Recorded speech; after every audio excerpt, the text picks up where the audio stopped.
হে রাসূল, তুমি যখন তাদেরকে বলবে আল্লাহ এবং আল্লাহ রাসূলের থেকে আসো এবং এই পথে আসলে তোমরা সৎ এবং সহজ সরল পথ পাবে। তুমি যখন এই কথা বলবা, তোমার কথা তারা শুনবে, অথচ তারা না শোনা ভান করে তাদের ঘাড় বাঁকা করে নেবে, তারা ঘাড় তেরামো করবে, তারা তোমার কথা অপেক্ষা করে তারা অন্য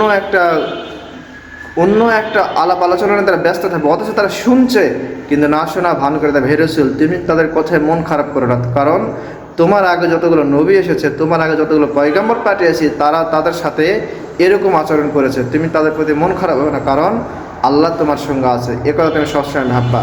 তুমি শুধু দাওয়াত দিয়ে যাও, তুমি শুধু তোমার রবের কথাগুলো, হক কথাগুলো তুমি শুধু বলো, এবং বাকি দায়িত্ব আমি আল্লাহর।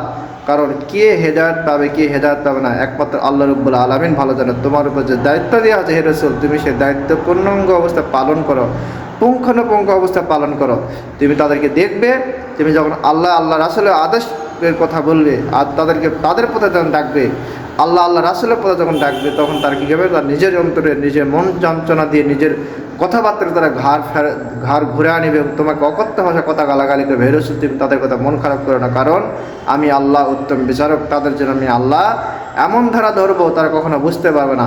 তুমি কিয়ামত পর্যন্ত অপেক্ষা করো এবং আখিরাতের ময়দানে আমি আল্লাহ রাব্বুল আলামিন তাদেরকে ধরবো।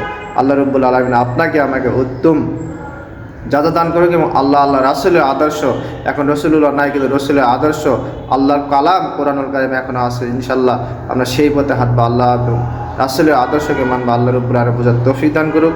ওয়া আখিরুদ দাওয়ানা আলহামদুলিল্লাহি রাব্বিল আলামিন।